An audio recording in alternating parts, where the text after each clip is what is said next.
Greetings, mighty companions. Anna Kujawa here. And as we do on every Wednesday, we are doing A Course in Miracles, the Complete and Annotated Edition. So this is the latest edition of A Course in Miracles, but it is the most original edition in that the 45,000 words that came through the scribe Helen Schuckman that were left out of the first two editions were included in this edition.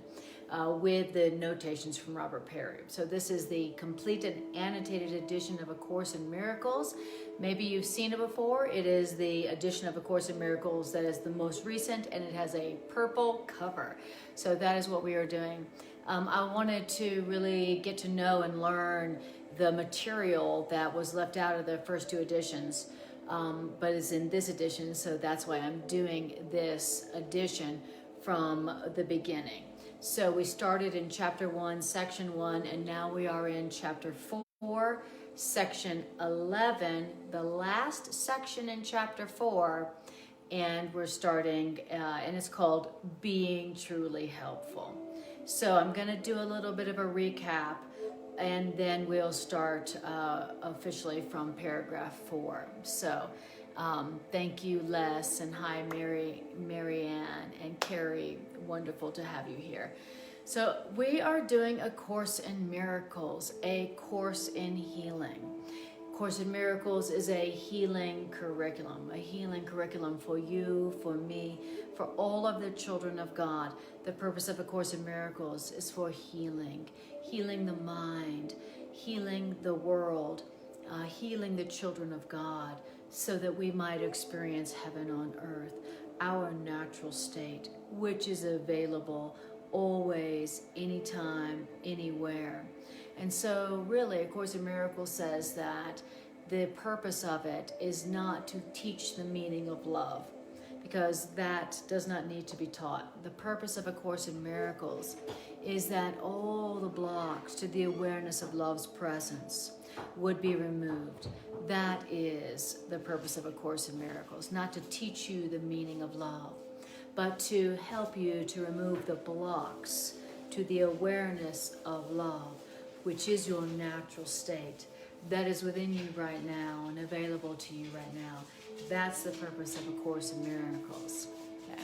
Just to remove the blocks to the awareness of love, that is your natural state, that is available to you right now. That's what A Course in Miracles is all about. And so everything that you hear in A Course in Miracles always has that purpose. It always has the purpose of removing the blocks to love. Enter Chloe. There's a block to love right there. Hi, baby. Go lay down. So happy you could join us here. Hello to Bridget. Wonderful. And Stephanie Brown. Lovely to see you guys too. Welcome back to Miracle Park. Here we are in Miracle Park. Some call it a quarantine. We call it Miracle Park. So where we are at today is in the complete and annotated edition of A Course in Miracles. And we are in chapter 4, section 11. It's called Being Truly Helpful.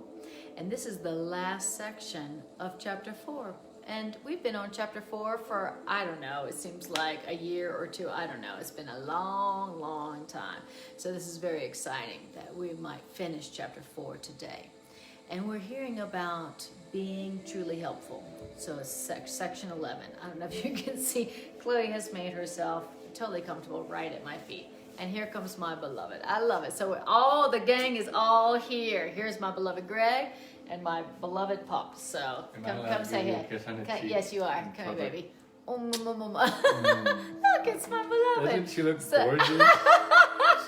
So the gang is all here. We are ready to go. Are you ready to listen to the truth, your truth? So settle back, settle in, relax, and listen to the truth, your truth. When you listen to the truth, it heals you. Truth heals. Truth is healing. Truth is salvation. Truth is correction. All truth will correct all errors in my mind. That's what A Course in Miracles teaches us. So the truth is that all we need to do is listen to the truth, and it automatically heals and corrects the errors in our mind. And I love that, which means I don't have to figure anything out, and I'm all for that. Number one, because I don't know anything, and number two, I'm kind of lazy. So that's the kind of curriculum I need. I don't have to do anything but listen to the truth. I don't have to believe it. I don't have to welcome it at all. I can even resist it. And still, if I will listen to it, it will heal and correct my errors. Now, that's my kind of curriculum. And that's why I am into A Course in Miracles. So, so my invitation to you, Indira says she loves seeing my dog. Chloe is our miracle mascot. Like I say to people in my class, I will talk about love, Chloe will demonstrate. That's the deal. That's why she gets paid the big bucks, okay? I will talk about love, and she'll be like, oh, I will demonstrate unconditional love to everyone. So, by making you like... Yes, by loving you unconditionally and allowing you to bless me no matter who you are. Okay, so that's Chloe. So, so Course in Miracles. We don't have to do anything except listen to the truth. And as we listen to the truth corrects all errors in our mind. So how perfect of a curriculum and a plan for happiness and healing is that? I just listen to the truth. I don't even have to understand it or welcome it. I can resist it. I cannot understand it one bit. And yet my errors of fear and guilt and limitation and lack are corrected for me. I'll take it. That sounds like something I could go for.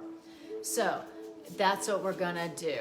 So hi Brew, and hi Patricia and Deborah. Welcome to Miracle Park. All right. Did you already say where you're going? I am gonna say it again. So we are in the annotated edition, and we are in chapter 4, section 11. It's called Being Truly Helpful.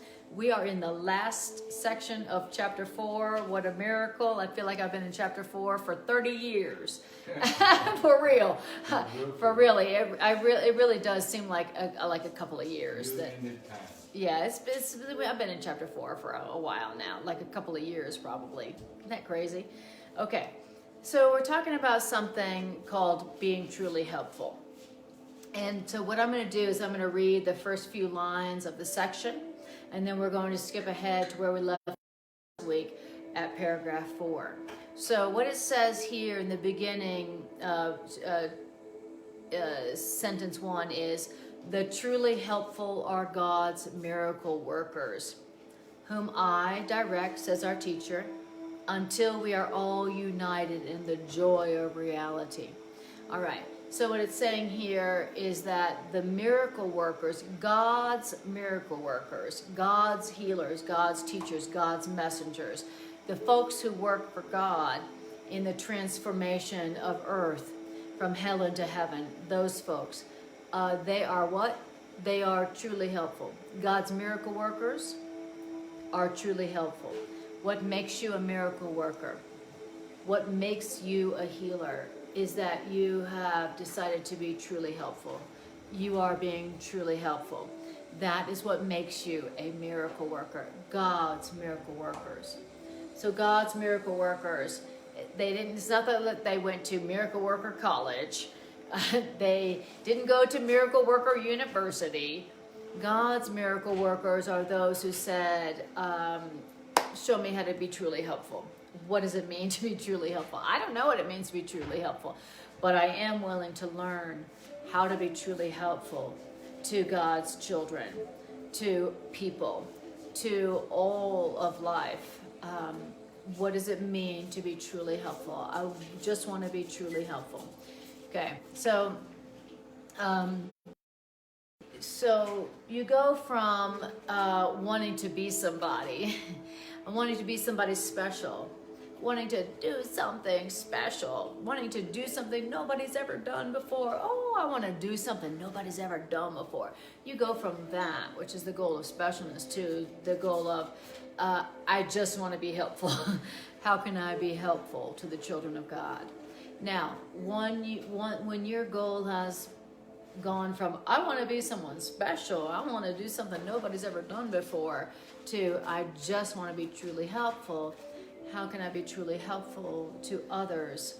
Then now you have become a miracle worker. You become God's miracle workers. Now you're on God's team. That's what it takes to become one of God's miracle workers. All right. So that's what it's all about. Okay. You don't have to figure out how to do something remarkable and special, something nobody's ever done.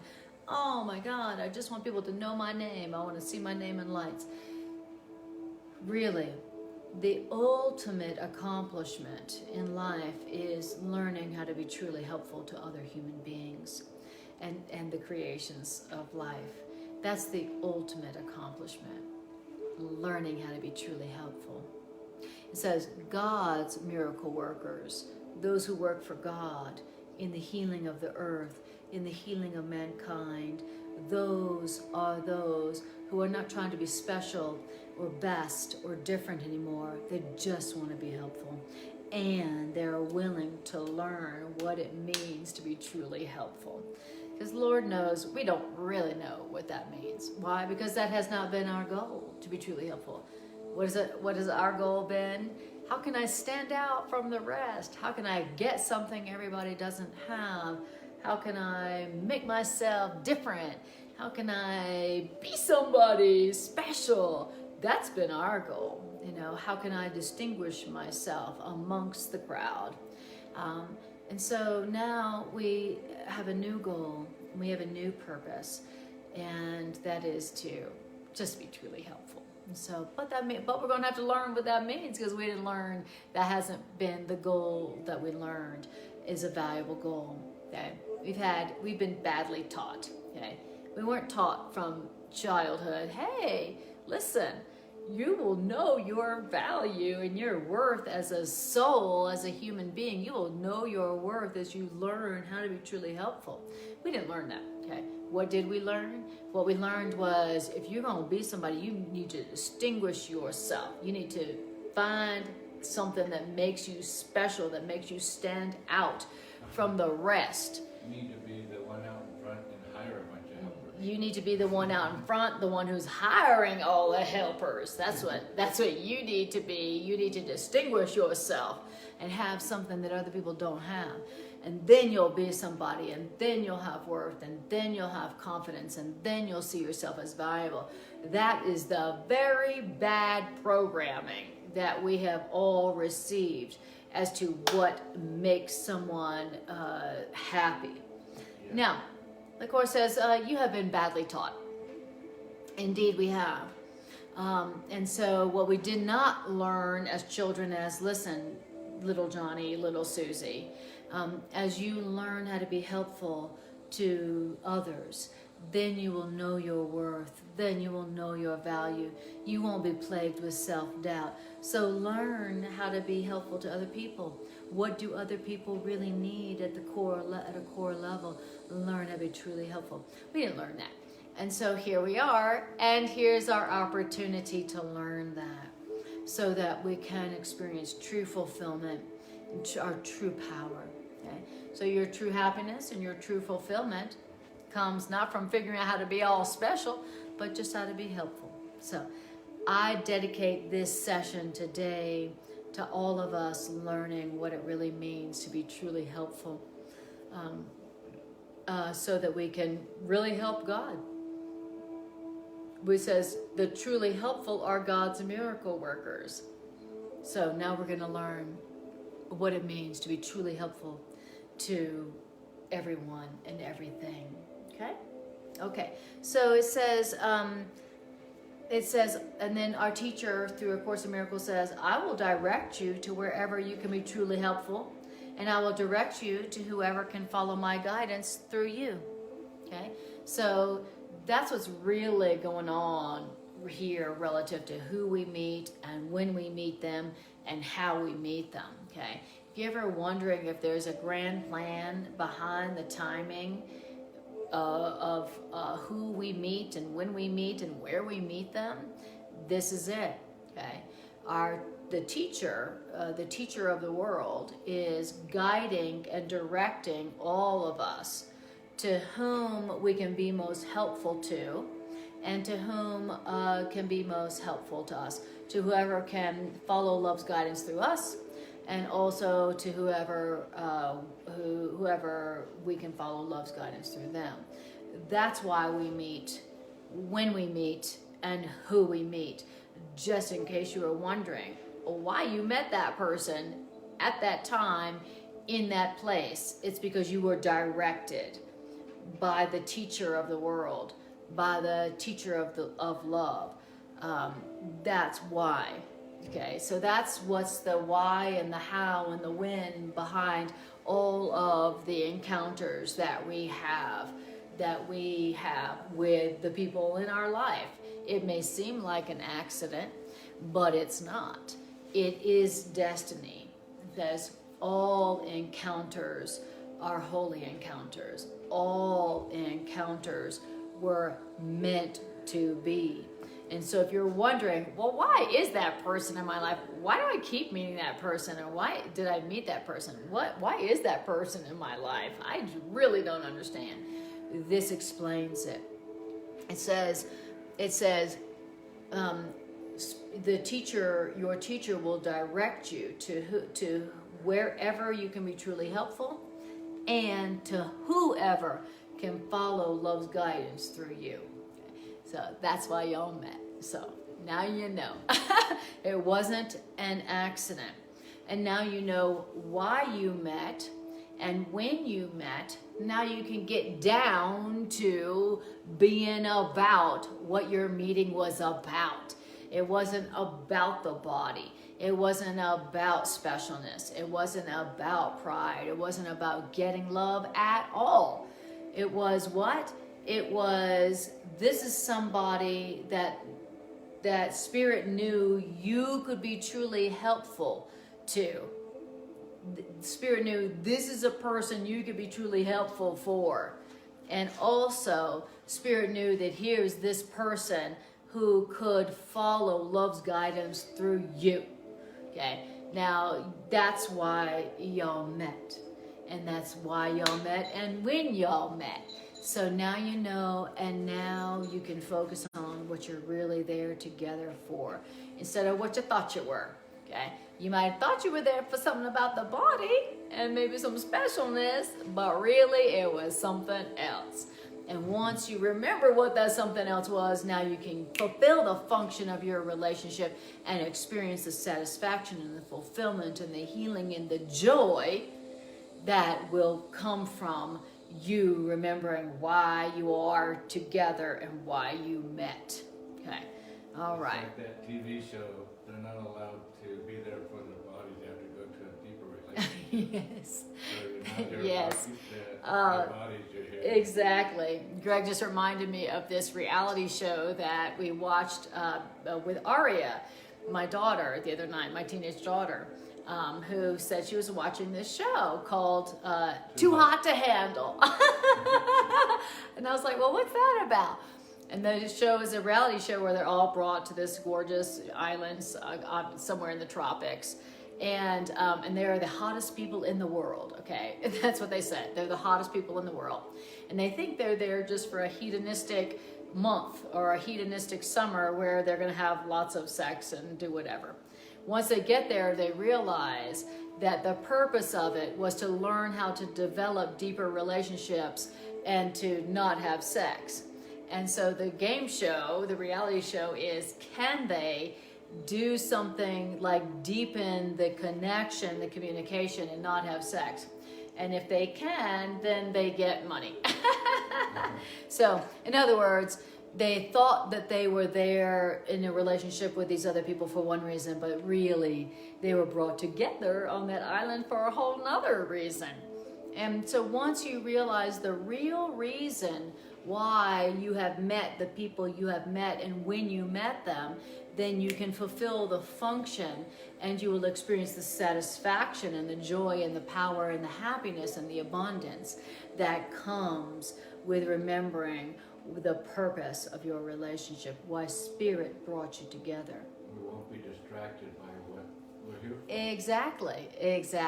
Okay, we're having conflict in our relationships because we do not recall why we are together. We don't know why we are together. And so we're misusing the relationship all over the place. Okay, where does conflict in relationships come from? You don't know why you're together, and so you're misusing your relationship. You think it's for the body, you think it's for specialness, you think it's for pride, you think it's for security, but it's not. You don't know why Spirit brought you together. But once you do, and you start using your relationship for why Spirit brought you together, then whoo, watch out. It's going to be a good time. It's going to be abundant. It's going to be joyous. It's going to be fulfilling. And you have no idea of the gifts that will come to you through that relationship when you remember why Spirit brought y'all together. All right. So, okay, and why did Spirit bring us together? Spirit brought us together because Spirit knows you could be truly helpful to that person, and also Spirit knows that that person can follow love's guidance through you. That's why. All right, so now we're going to skip ahead to paragraph 4, which is where we left off last week. All right, so I'm just going to stop for a moment and say, hi, Marina, lovely to see you. And Les, beautiful. Les says prayer. Make sure that my helpfulness doesn't get in the way of actually being helpful. Exactly. Beautiful. And Naraungar, lovely to have you here. Sorry for not getting your name right. Hi, Bridget. Bridget says conflict. Don't know why we are together. Exactly. Yes, lovely to see you all. Thank you for joining this healing circle. Because remember, A Course in Miracles is all about healing. When you listen to the truth about yourself, your errors are corrected. Your errors of fear and guilt and separation and lack and sickness, they are corrected. How? By listening to the truth. Not by you knowing anything, not by you figuring anything out. So thank you for joining this healing circle where we're just listening together. I don't understand the truth either completely myself. I'm just facilitating this so I too can hear these ideas with you and allow the truth to heal and correct the errors in my mind as well. That's why I do this. And hi, Carla, to you too. All right. So here we are now on paragraph 4 in chapter 4, section 11, paragraph 4. It says, rehabilitation as a social movement has been an improvement over overt neglect. But rehabilitation is often little more than a painful attempt on the part of the halt, which means the lame, to lead the blind. Okay? So in the earlier paragraphs, it was talking about different forms of rehabilitation. And rehabilitation being basically trying to be helpful to people who are in some way, shape, or form sick or broken. So we're talking about the healing efforts of those who are sick, broken, lame, blind, in some way, shape, or form, needing rehabilitation. And then earlier in this section, it says basically anybody who needs rehabilitation is anybody whose mind is split. So if your mind is split, or your body's broken, or your brain is damaged, you need rehabilitation. And P.S., that's everybody.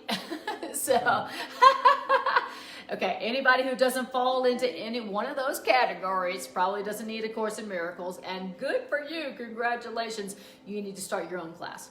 Okay, so it's talking though about rehabilitation, meaning the healing of the sick, the healing of the blind, the healing of the broken, all of those, the people who have damaged brains, people who have split minds, people who have broken bodies, people who have damaged brains, okay? So let's talk about them, which means us. All right? Like I said, if you do not fall into one of those categories, you are either enlightened or you're in denial. And you know who you are. But this section is a section about really being truly helpful. It's really being truly helpful to those who need healing, those who need rehabilitation. Okay? And basically, by the way, that's why we're all here on planet Earth. This is planet rehab. To get rehabilitated, don't you need to realize you need rehabilitation? Exactly. The planet Earth is planet rehab. You don't come to planet Earth unless you need rehab. Right. This is the rehab surgery lab. This is the rehab surgery lab, planet Earth. Now, but the only way to have happiness on planet rehab is to be part of the healing plan. It's like this. I need healing, and so I'm going to learn how to heal so that I can offer healing in planet rehab, and then I graduate.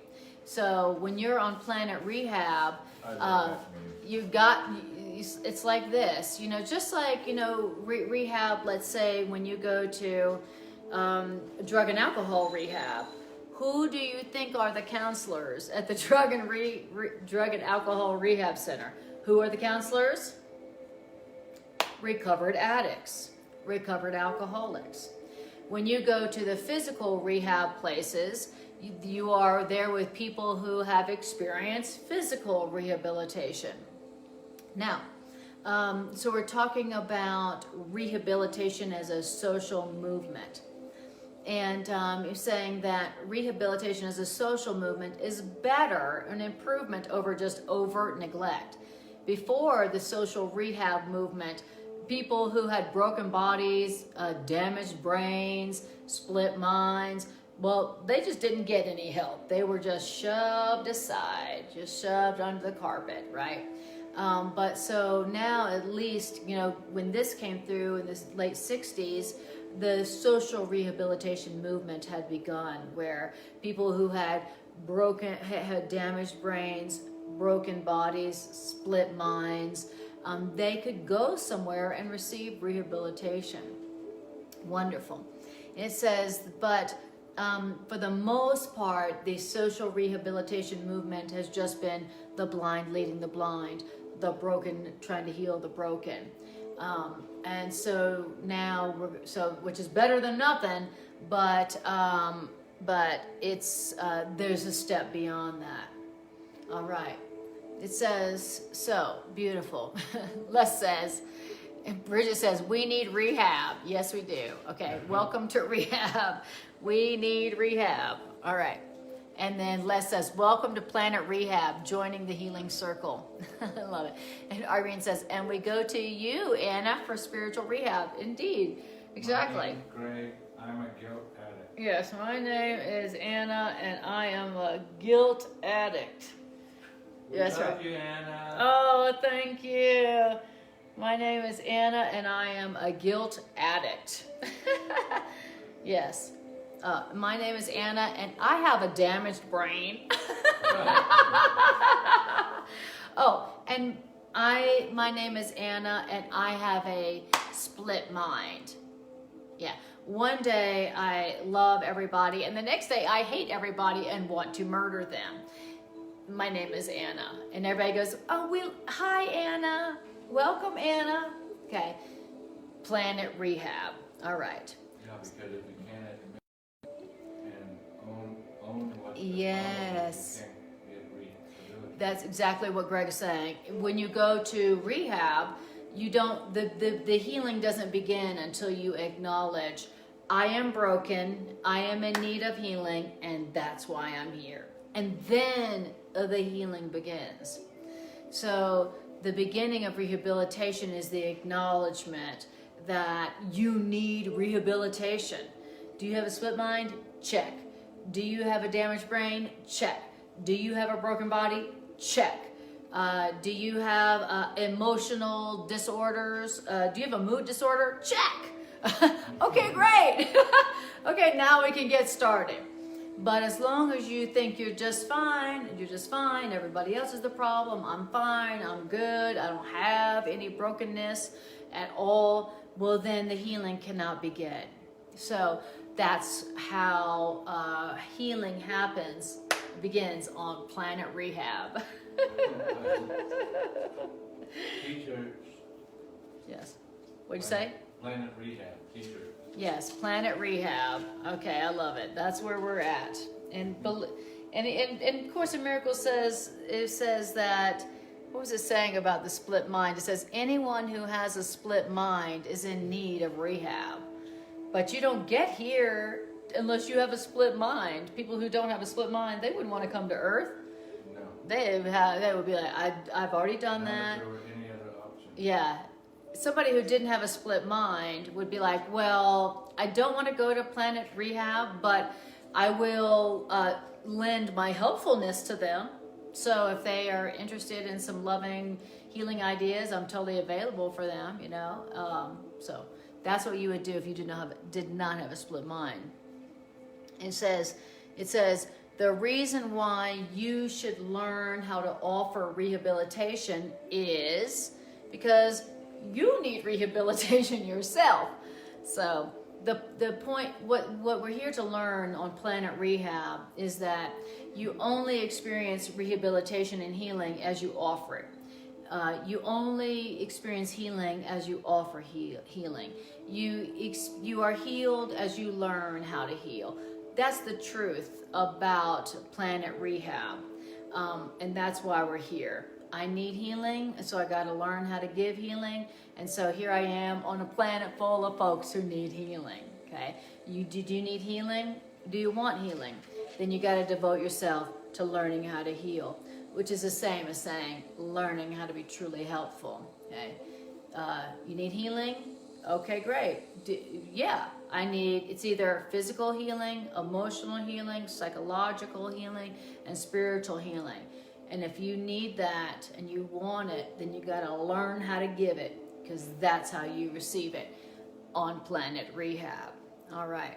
So that's what we're learning how to do right now through A Course in Miracles. All right. So I love it how it says, the teacher, the voice of the Course says, so often have I answered, help your brothers and sisters, when you have asked me to help you. So our teacher's reminding us, remember all those times you asked me for help? Help. And do you remember how when you were asking for help, I said to you, help others? Well, yes, there's a reason why. Because if you really want help, the best way for you to receive help is to give help. Okay, and it says they too were asking for help. All those folks around you, they were asking for help too. And they were helped whenever they offered you help.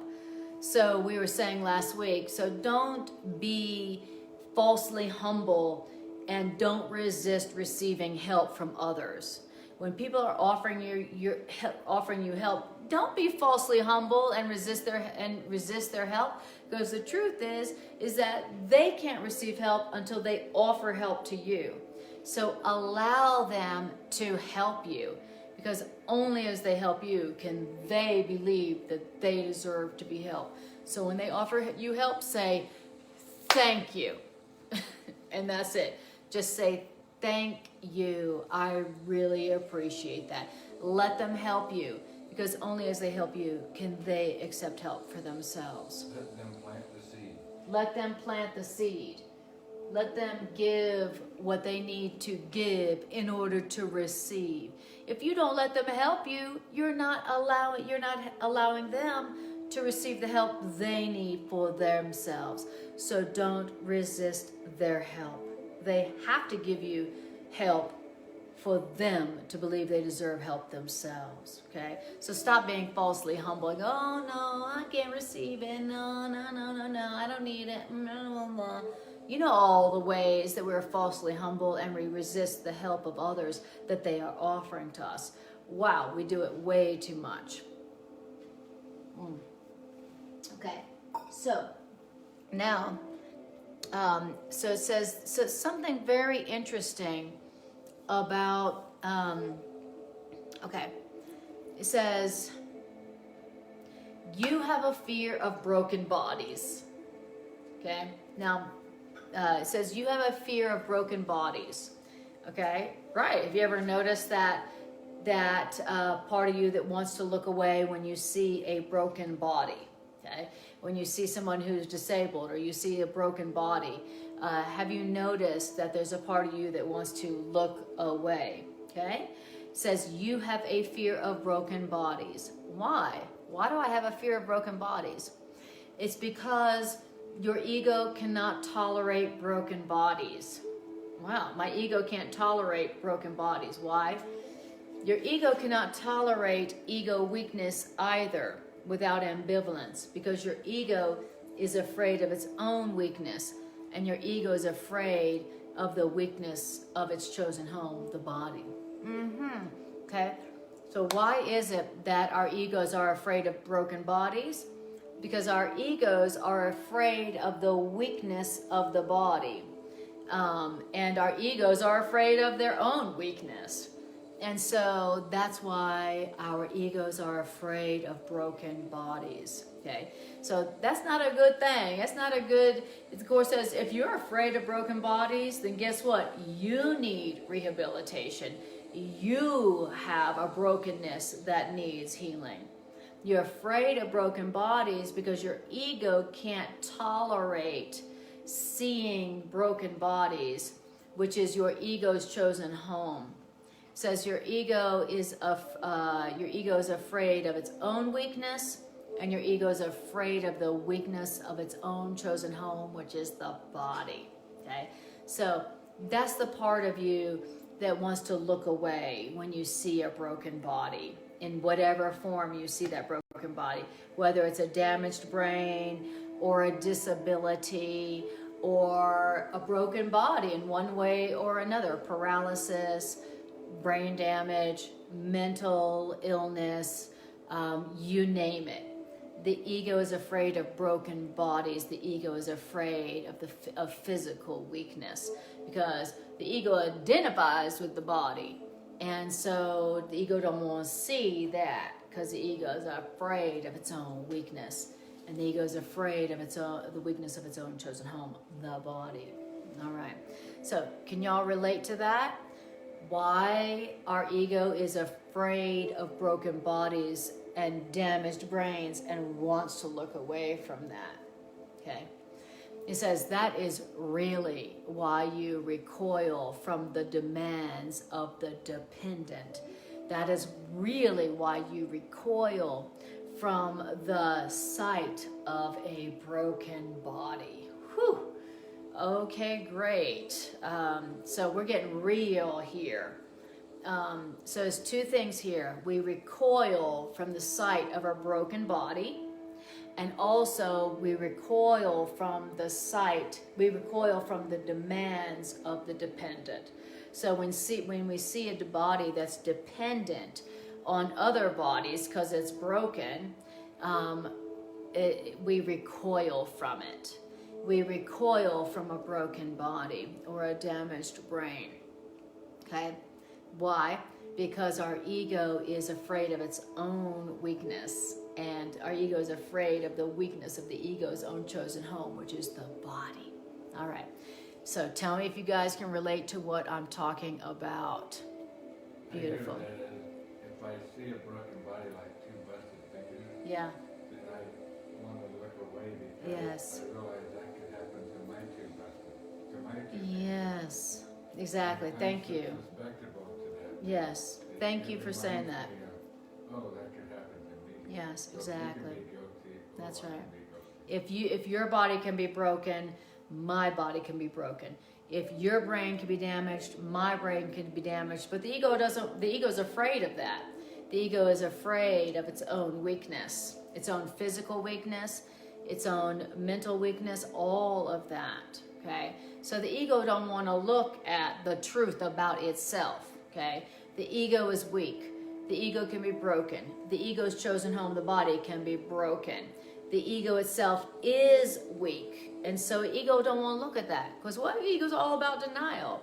And that's why when we see a broken body or a damaged brain or a split mind, we want to look away.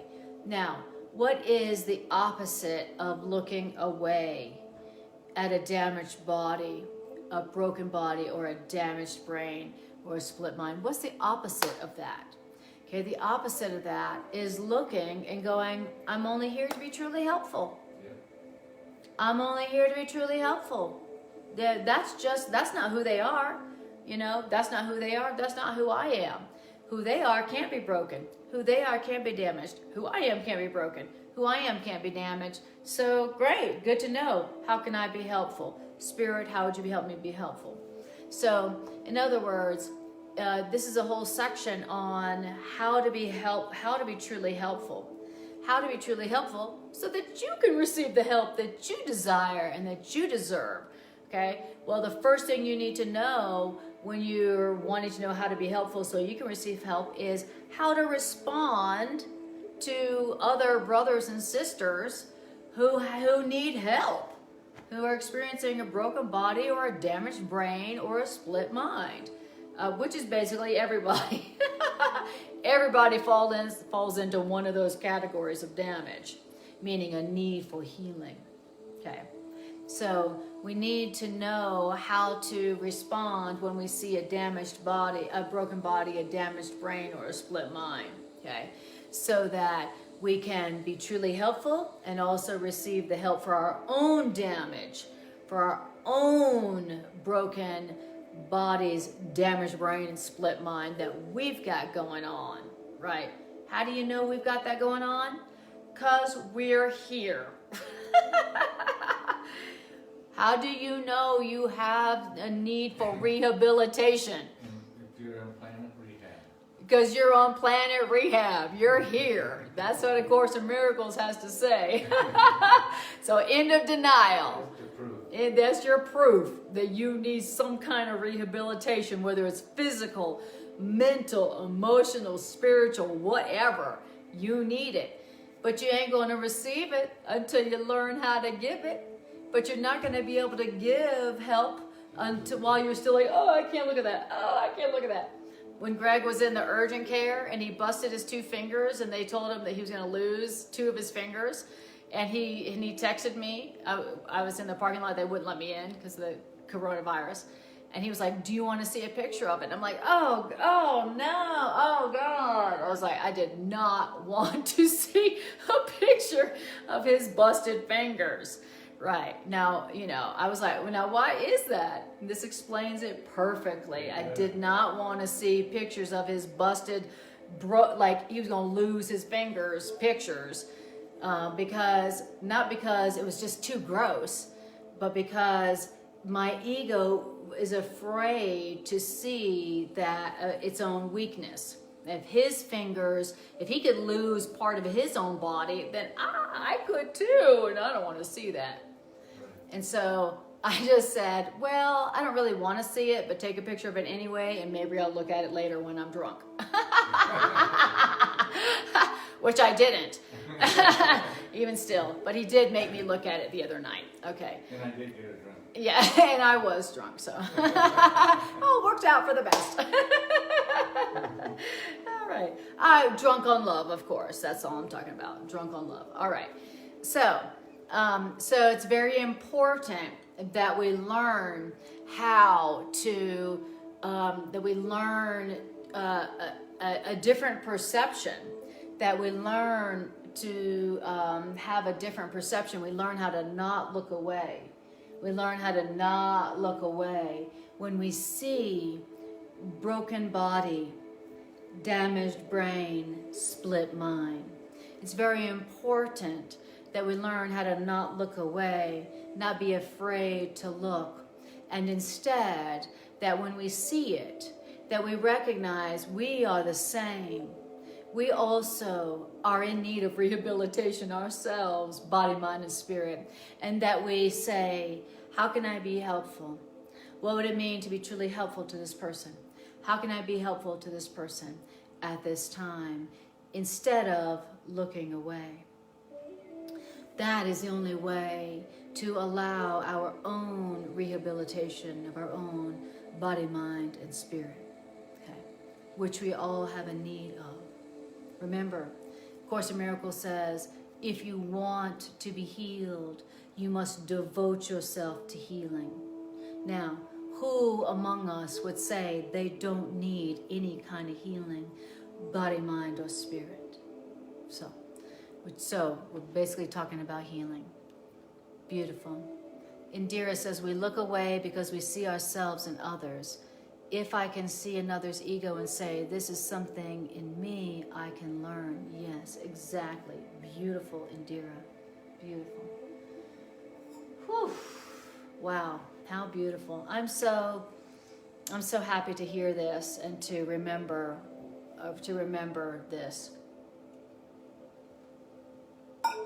It reminds me of how when I was a kid, I would not look at any symbol of death. If there was a hearse coming down the road, I would close my eyes. If I was in the car and I would see a hearse and my parents were driving, I would put my body down. I'd close my eyes. I was afraid to see the symbols of damage and broken bodies and damaged minds. I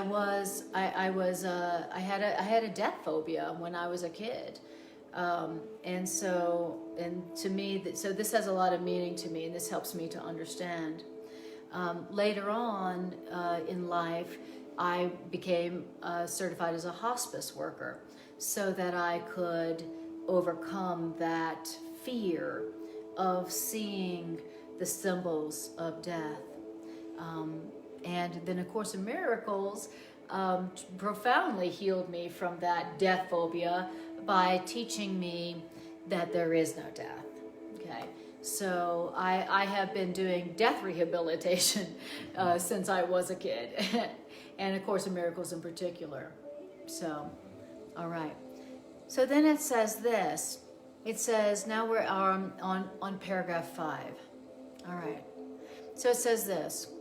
That is really why you recoil. Oh, I read that, but I'm going to start over. So paragraph 5. That is really why you recoil from the demands of the dependent, and that is really why you recoil from the sight of a broken body. Your ego is threatened when you perceive the demands of the dependent and the sight of a broken body. Your ego is threatened. And when your ego is threatened by seeing that, then your ego blocks your natural impulse to help. Wow. So what is it that you have? You have a natural impulse to help. That is natural for you. It is built in. It is built in that when you see someone who is dependent, when you see someone who has a broken body or a damaged brain, it's very natural for you to go, how can I be helpful?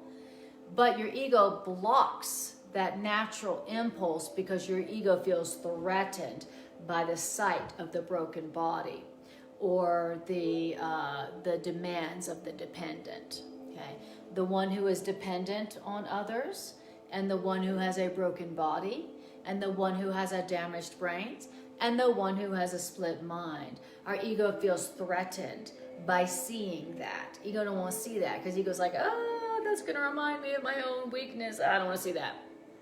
And so your ego blocks your natural impulse to be helpful, to offer help. Now, I just want you to hear that for a moment.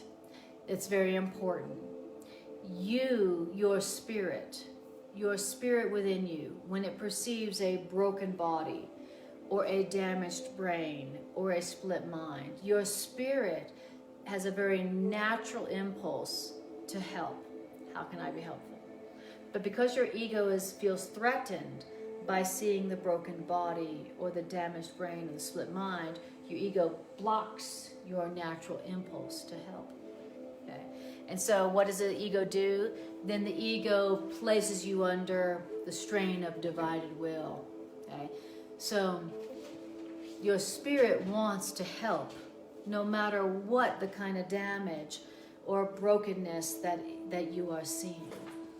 So whatever the disaster, the catastrophe, the the broken body, the damaged brain, the split mind, whatever it is, no matter how ugly or scary it is, your spirit wants to help. But your ego feels threatened by that sight, so your ego blocks that natural impulse to help. Okay, so now allowing your natural impulse to be helpful to come through when there's a call for help, that is what's going to enable you to stop being afraid. That's what's going to enable you to receive the kind of help that you need for your brokenness, for your perceived damage, for your split mind. Okay? So that's what we want to allow to come through, our own natural impulse to be helpful. Okay? So look for that. Next time you see a broken body, next time you perceived a damaged brain, next time you see or perceive a split mind, see if you can tune into and feel the natural impulse you have within you to be helpful to that person. And also be aware of the part of you that wants to look away because it feels threatened by the sight of that broken body or that damaged brain. Be aware. And so if you can be aware like that and say to yourself, I'm only here to be truly helpful. I don't know how to help this being who has a damaged body or a broken body or a damaged brain or split mind, but I'm only here to be truly helpful. So Spirit, if you want to use me to be helpful, I'm game. Hey, here I am. Now that would be a way to allow your own natural impulse to be helpful, to extend through and to actually be helpful to the people around you who really are in need of rehabilitation, just like you. Okay, awesome. So Michelle says, love you, Anna from New Zealand. Thank you, Michelle. I love New Zealand too. I've been there. It's one of my favorite places. I want to come back to New Zealand. So I would love to go back to New Zealand and see you, Michelle. Thank you for saying so.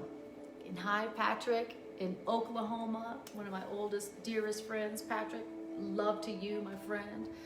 Les says, I am wired to give and receive help, a most natural impulse, no matter what catastrophe I face. Beautiful. Thank you for saying that, Les. That is true. Truly, absolutely. Now that really is what we need more of in this world. I mean, hello, we're on planet. What did we say? We're on planet what? Rehab. We're at Planet Rehab. What do you think is going on Planet Rehab? A ton of catastrophe, lots of broken bodies, lots of damaged brains, lots of split minds, lots of catastrophe. You know, namely coronavirus. I mean, we're experiencing a global catastrophe as we speak. You know, so if ever there was a time for God's miracle workers to step up and go, how can I be helpful? Help me to express my natural desire to be helpful and not look away. This is it. This is it. This is the time to not look away. We're going to need a lot of help. Yeah. Okay, because we're on a planet that needs a lot of rehabilitation, and we need a lot of rehabilitation. Okay. Wow. Okay, so then it says this. It says, it says, when you are witnessing, how come you always got to come here and scratch right here on camera?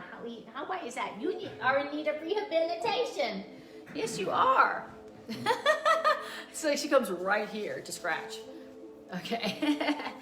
So it says, that is really why you recoil from the demands of the dependent, and that's why you recoil from the sight of a broken body. Your ego feels threatened by that, and so your ego blocks your natural impulse to help, and this places you under the strain of divided will.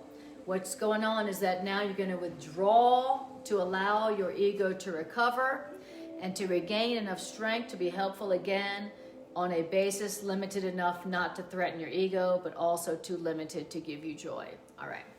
So basically what this is talking about is what we do when we see a broken body, a damaged brain, or a split mind, and our ego feels threatened and it blocks our natural impulse to be helpful. Because what happens is that we withdraw. We do turn away, we withdraw, and so in other words, we look away, and then which allows us to recover or to regain enough strength to be helpful again, but on a basis limited enough to not threaten our ego, but also too limited to give us joy. So in other words, what we do is we turn away from the sight that we feel threatened about. And we turn away long enough to regain our own ego strength so that we can then, I'll donate by phone. Oh, there's a marathon for that particular brain damage. I'll give $5. So in other words, we turn away, we regain our strength enough to be just a teeny tiny little helpful, whatever. Here's $5, but don't make me look at those pictures. Which it says, which is a way of being, quote, helpful in such a way that doesn't threaten our ego, but also doesn't give us joy at all. It doesn't enable us to receive our own healing. Does that make sense? So that's what we do when we feel threatened by seeing damaged bodies, broken bodies, damaged brains, and split minds. Our ego retreats, looks away, and then we're like, oh, okay, now I have enough strength to give a few dollars without looking. I've done something, but yet I don't. I haven't been really helpful, and it hasn't really made me happy. All right, so that's what we do. So Les says, this is the time not to look away. Exactly, Les. Thank you very much for saying that.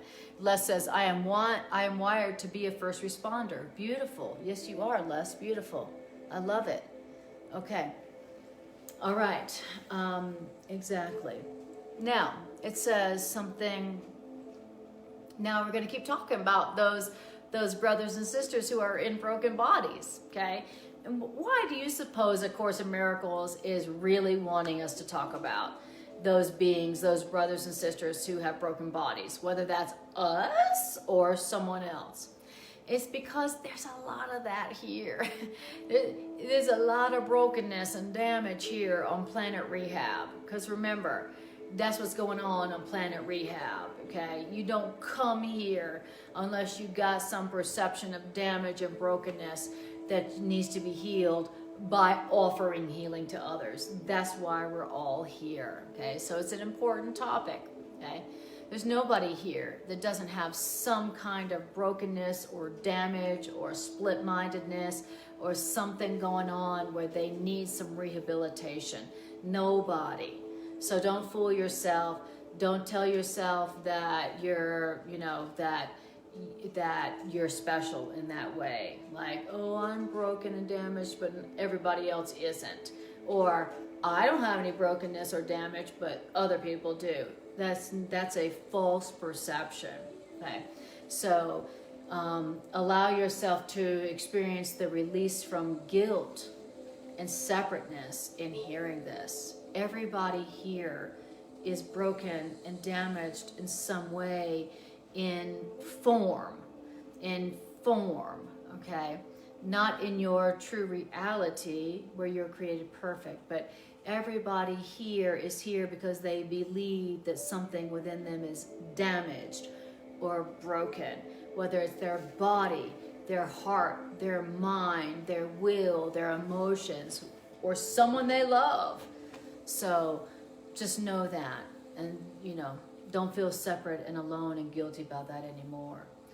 The way that is healed is by learning how to be truly helpful to others like yourself who are broken, damaged, and split-minded like you are. All right.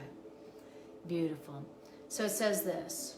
those folks with broken bodies are often looked down on by the ego. Okay? So, what does the ego do when it sees somebody with a broken body or a damaged brain or a split mind? The ego's like, I'm glad that's not me. The ego looks down on those with broken bodies, damaged brains, or split minds. It judges. Because it's like, ew, what's wrong? What did they do? What did they do? Okay. It says, the reason the ego often looks down on broken bodies and damaged brains and split minds is because of the ego's belief that nothing but a perfect body is worthy of its own temple. So the ego looks down on broken bodies and damaged brains because the ego's like, oh, only a perfect body and a perfect brain is good enough to be my home, says the ego. That's why the ego looks down on broken bodies and damaged brains and split minds. And it says, a mind that recoils from a hurt body or a damaged brain or a split mind, that mind is in great need of rehabilitation itself. So what? A mind that looks down on a broken body or a damaged brain, that is a mind that is in need, great need of rehabilitation itself. Okay, so if you're looking on a damaged body or a broken body or damaged brain and with judgment, that means you are in not just regular need of rehabilitation, but great need of rehabilitation yourself. And if you have a broken body or a damaged brain or a split mind, and somebody is judging you for that, looking away, they are in great need of rehabilitation themselves. Don't forget that. It says, a damaged brain is also hardly a danger. Same thing. A damaged body is no threat. A damaged brain is no threat either. They're the same. It says, all symptoms of hurt need true helpfulness. All symptoms of hurt, whether it's a physical hurt, an emotional hurt, a brain hurt, a mental hurt, a psychological hurt, all of it, all hurt, all symptoms of hurt need true helpfulness. Okay, so if you see a physical hurt, an emotional hurt, psychological hurt, what you're seeing is something that is in need of helpfulness. That's what you're seeing. You're not looking at something that, oh, yucky, ooh, oh my God, that could happen to me. I don't want to look. That could happen to me. I don't want to see that. Oh, I don't want to be reminded that could happen to me. I don't want to see that. What you're looking at is a need for helpfulness. You're looking at a mind and a soul and a heart that is in need of helpfulness, just like you. That's what you're really looking at. You're not looking at a broken body. You're not looking at a damaged brain. You're not looking at a split mind. You're looking at a need, a call for helpfulness that reflects your need of help as well. That's what you're really looking at. And when you see it for what it really is, and you offer that helpfulness, then guess what happens? You experience the joy and the fulfillment of fulfilling your function. You will experience the help that you need for your brokenness and your damage and your hurt that you perceive. But now you will receive it. You always were worthy of it. You always have been worthy and deserving of help for your damage and your hurt, but you didn't believe you deserved it until you offer it. So it's not like, oh, you don't get help until you give help because you don't deserve help until you give help. It's not like that. You always deserve help for whatever hurt you have, but you don't know you deserve it. You don't believe you deserve that help until you have offered it. That's why the giving of the help comes first in time. Okay? So I always deserve that helpfulness. You always deserve the helpfulness for whatever damage and hurt and pain you've got going on. But only after you give it will you believe you deserve it. And only then will you accept it. Okay? Even though it's being offered all the time. All right. Beautiful. Les says, ego, don't believe for a second that I lack what I need for rehab. Exactly. No, you have it. Exactly. So it says, and whenever the symptoms of hurt are met with helpfulness, the mind that gives the helpfulness heals itself. So that's what you're just saying, that the mind that offers the helpfulness, that is the mind that experiences the helpfulness. I love it. So remember, are you in need of help? Are you in need of healing? Do you have a hurt that's going on? Do you have a mental hurt, an emotional hurt? Do you have a physical hurt? Do you have a psychological hurt? Do you have hurt on any level, body, mind, or spirit? If you do, you are entitled and you deserve healing for that hurt. And the way that you will allow that hurt to be received into your mind, your body, and your heart is by giving the helpfulness. Giving helpfulness where you see there is hurt. That's what will remove the blocks within your own mind to receiving the help that you need for your hurt, however it occurs, body, mind, or spirit, or emotions. All right. So, wow, super deep, super deep. How we doing on time? All right, beautiful. All right. So then, now we're on paragraph 7. Okay. It says this: rehabilitation is an attitude of praising God as God himself knows praise. So in other words, God offers praise to you, and you must offer praise to others. So it's like we were saying in the section before here.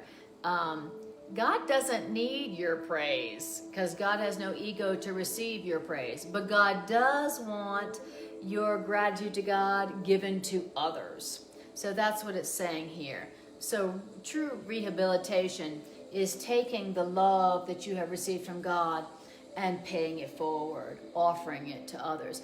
God is praised whenever any mind truly learns to be helpful. That's what this is saying. So do you want to praise God? Don't tell God how awesome God is. You're so wonderful. God is so awesome. So don't praise God. Don't tell God how wonderful he is. But take God's gifts of praise God and give it to other people in the form of helpfulness. It says, the real limitations on clinical psychology as it is evaluated by its followers at present, which is the late 60s at this time, it says, are not reflected by the attitudes of psychiatrists or medical boards or hospital administrators, even though most of them are sadly in need of rehabilitation themselves. In other words, what we're talking about true rehabilitation, most clinicians, most professionals do not share that perception about true rehabilitation.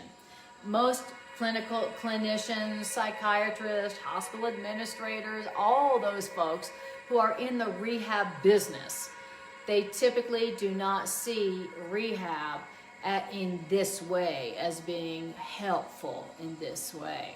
Okay, so right. And this came through in the mid to late 60s. So for sure, what it's saying here was true about clinicians, psychological, psychiatric clinicians at that time, right? And that still holds true. The worldly rehabilitation services, psychiatrists, psychologists, all the clinicians who are here, supposedly to be helpful, they typically do not see rehabilitation as A Course in Miracles sees it. Okay, got that.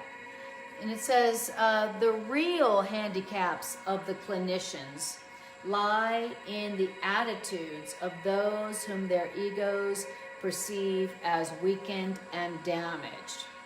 So what? So the real limitations in the psychological clinicians is that they see their patients as weakened and damaged. Whereas, let's take Jesus, the master healer, for instance, when he looked at people who had leprosy or who were dead or sick or brokenhearted or whatever, he didn't look at them and go, dang, they're messed up. You got leprosy. Oh, let me put on a mask. Let me put on some gloves and then we'll do some healing. So the limitation of clinicians as we know them, psychologists, psychiatrists, whatever, is that they see their patients as damaged and weakened. And so that's how clinicians, people who are professional helpers, that's how they diminish their own helpfulness. And it's also how these clinicians, these psychological, psychiatric clinicians, also set their own rehabilitation back. Wow. It says, rehabilitation is not concerned with the ego's fight for control, nor the ego's need to avoid or withdraw. All right. So very important point here. So when you study psychology and you become a, quote, helpful clinician, where you're a psychologist, psychiatrist, psychotherapist, whatever, you're taught that to be helpful, that you see the weakness and the damage of your clients and your patients, make it real, and then try to be helpful. This is saying something opposite, and it's saying that the one who is being truly helpful is not acknowledging the reality of the damage and the weakness of the person in front of them. When you see when you look at the person in front of you, go, oh, the damage. Oh my goodness, the weakness. Ay, ay, ay, yowza. This is going to take some time. That's you not being helpful. That's not a healing attitude. And also it sets your own rehabilitation back. Okay. So apparently the truly helpful attitude of a healer, a helper, is not first to focus on the reality of the weakness and the damage you see before you, but just how can I be helpful? How can I be helpful? This is a reflection of the helpfulness that I am needing. So in other words, seeing truly, this person is not their body. This person is a spirit that can't be damaged, that can't be broken, that can't be split. Okay? Now that is the ultimate healing attitude, and that is how our master teachers have literally healed people like that, just by looking at them. Okay? Our master healers and master teachers, they the way that they healed is when they looked at people who had broken bodies or damaged brains or split minds. Their vision didn't stop at the damage. They looked right past it to the spirit that could not be hurt. That cannot be hurt. And that's how they healed. All right. So, I love it. Irene says, God does not want your gratitude to others. Yes.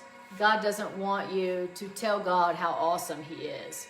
God has no ego with which to receive that. But God does want your gratitude to God brought to others. Okay. That's how you praise God. Okay. You want to praise God? Then give your gratitude and your helpfulness to others. Okay. When you are helpful to others, you are praising God. All right, so how are we doing? So, We have one last paragraph, and then we're done with chapter 4. Wow. Yeah. Oh my God. Honestly, I really do think I've been on chapter 4 for about 2 years. So, I think, Greg, I've been on chapter 4 as long as you and I have known each other, have been together. Pretty much. Whoa, what's going to happen when we go to chapter 5? Okay. So, now we're on paragraph 8, and this is what to do. This is how you can be truly helpful in any situation calling for help. Okay, so this is important. If you want to be of help in any situation calling for help, this is the way to do it. And it is powerful, and it is miraculous, and you will be blown away at what you see happens when you use this prayer, when you use this formula, when you are in a situation that is calling for help, regardless of what kind of help is being called for. Okay, so here we go. So chapter 4, section 11, paragraph 8. You can do much on behalf of your own rehabilitation and the rehabilitation of others, and much more universally as well, if you think of situations calling for your help in this way. Okay, so if there's a call for help situation going on where someone else is calling for help, or you are calling for help, or it's a universal call for help, and you think this in that situation, okay, then you can do a lot of help. Now here's how it goes. So if in a situation calling for help, you think this: I am here in this situation only to be truly helpful. I am here in this situation calling for help only to represent the love or the spirit that sent me into this situation. I do not have to worry about what to say or do in this situation, because the love, the spirit that sent me into this situation will direct me. I am content to be wherever this spirit wishes, knowing the spirit goes there with me. I will be healed as I let the spirit teach me how to heal. And that's it. Okay, so that is the formula, that is the prayer by which you can learn how to be truly helpful in any situation calling for help. And Tie that around their neck. yes, I mean, for real, hello, you're on Planet Rehab, so you're not going to be, so you're always in a situation that's calling for help. Look, you're always in a situation calling for help. But in particular, when you're in a situation or a relationship where there is some damage, danger, brokenness, split-mindedness, emotional instability going on, okay? That's what it means to be in a situation calling for help. Okay, you're already in one just because you're born into Planet Rehab. But you, as a miracle worker of God, can walk into any situation calling for help, and you can work miracles. You can offer miracles, which means you can learn how to be truly helpful in that situation.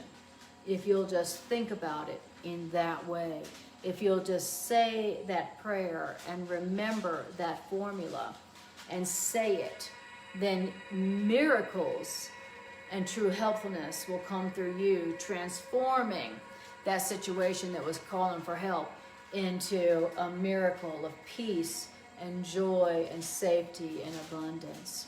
Now, what is going to make you feel better about yourself than that?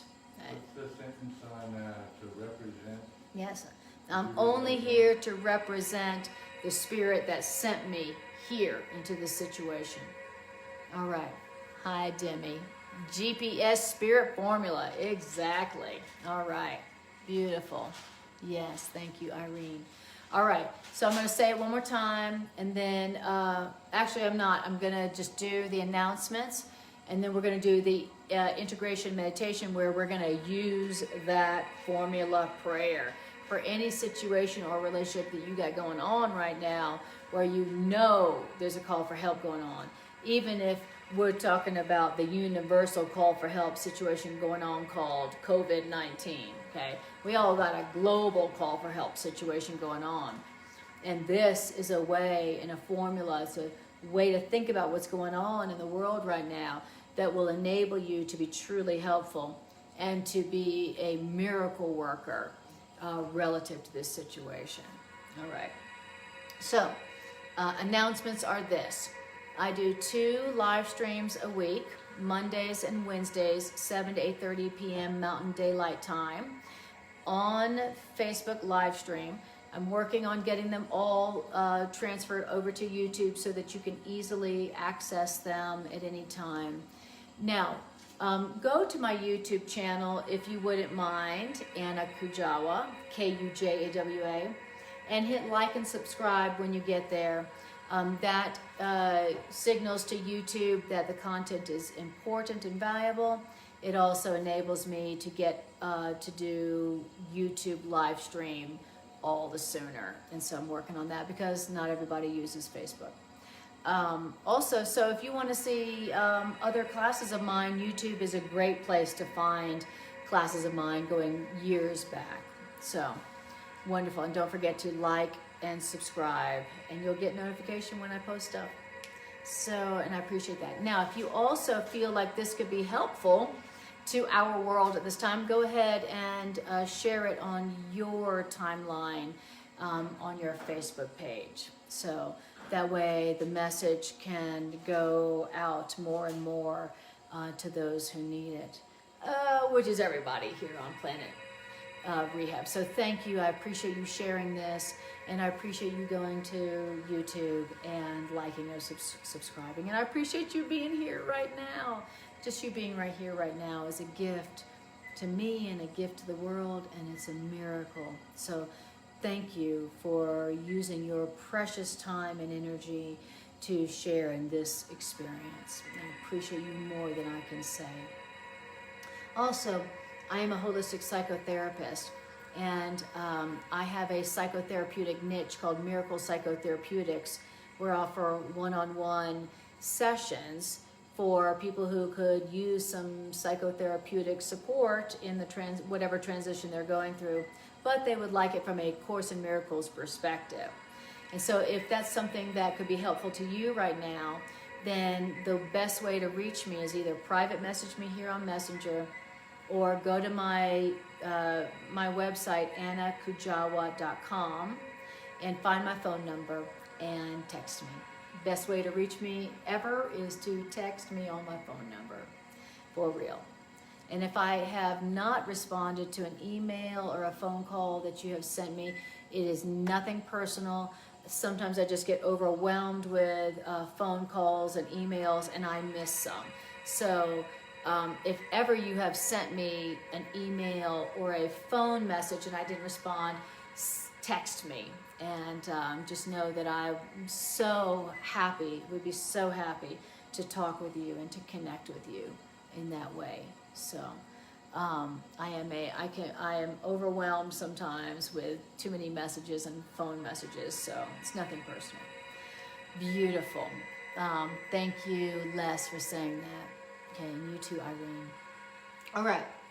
Also, every Tuesday on Facebook, Greg does the most amazing, beautiful synthesis of the Bible, beautiful reinterpretation of the Bible, and a synthesis with A Course in Miracles. So if you have a history with the Bible and want to either understand it better or have a new interpretation of it, or to experience a beautiful synthesis of the two, Tuesdays, 7 to 8:30 p.m. on Facebook live stream. That's Greg. He does an incredible job. Awesome.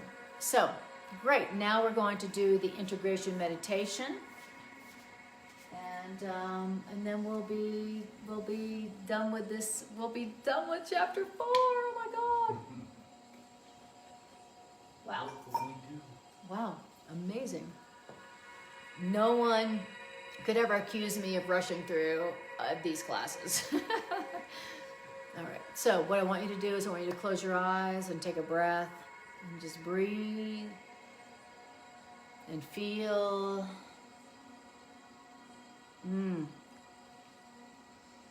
Feel what the ideas of A Course in Miracles feel like in your mind, in your heart, and in your body as you listen to them, and as you listen to them with other mighty companions who also are in need of healing by the truth.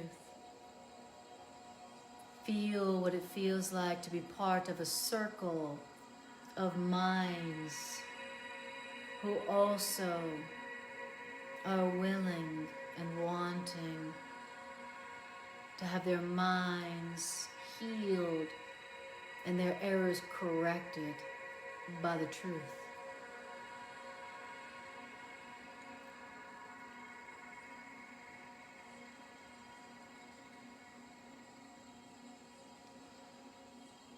And take a breath.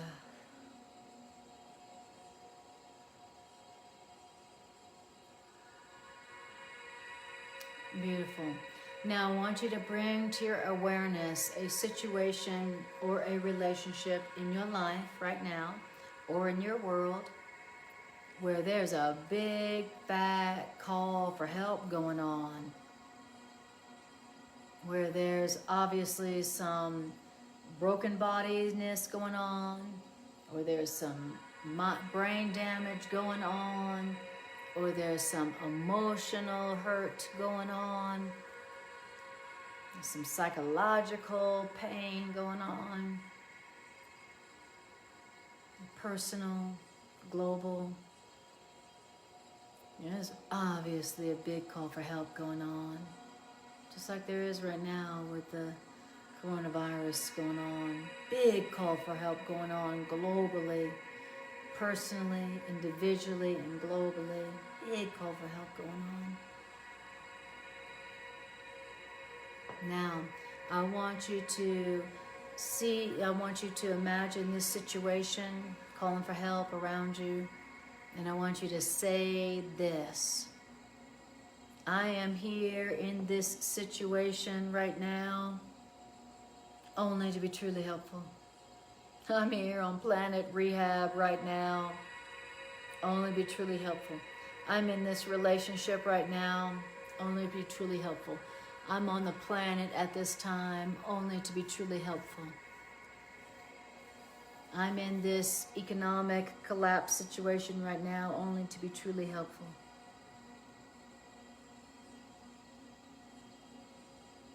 I'm in this job situation right now only to be truly helpful. I'm in a relationship right now with someone with a broken body, a damaged brain, or a split mind only to be truly helpful. I'm in this situation in my own life right now only to be truly helpful. And take a breath.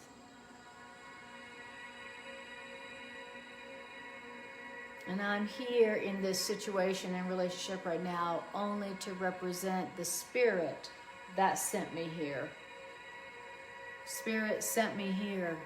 It's not an accident that I'm here right now in this situation or relationship calling for help. It's not an accident that I'm here on earth at the time of the coronavirus and the economic collapse. It's not an accident that I'm in this situation where there's a big old call for help going on. Because Spirit sent me here to represent. I am here only to represent the Spirit and the truth and the love that sent me into that situation, this situation or this relationship. Tell yourself, Spirit sent me here. I'm here only to represent the Spirit that sent me into this situation or this relationship.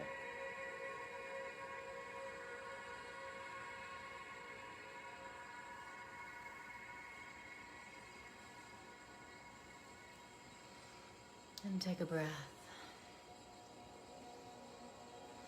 And now, very important, I want you to tell yourself, I don't have to worry about what to say or do in this situation calling for help.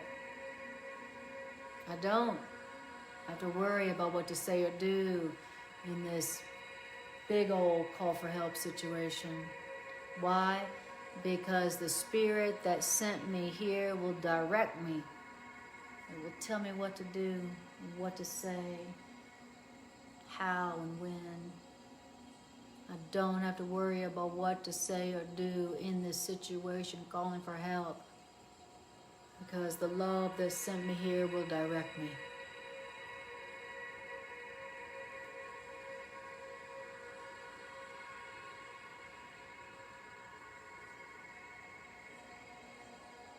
And then the last thing to say about this situation is I am content to be wherever the Spirit wishes I be, like here, knowing that Spirit goes here with me. I will be healed as I let Spirit teach me how to heal. I will be healed as I let Spirit teach me how to be only truly helpful in this situation or this relationship. And I am in need of healing. I am in need of my own help. And I will be helped as I let Spirit teach me how to be helpful here. So I'm only here to be truly helpful.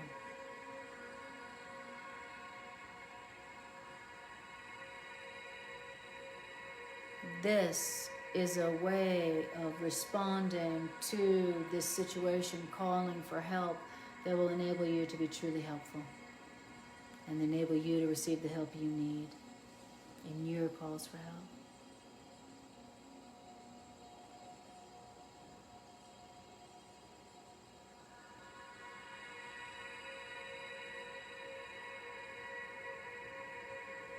Take a breath. Beautiful. All right, guys. So listen, write that prayer down. Write it down and memorize it. This enables you to be God's miracle workers and to fulfill your function as a healer, as someone who's here at this time with an appointed task to be helpful. I appreciate you so much, more than I can say. Go to my YouTube channel and check out my other classes. I appreciate you so much, and I will see you next time.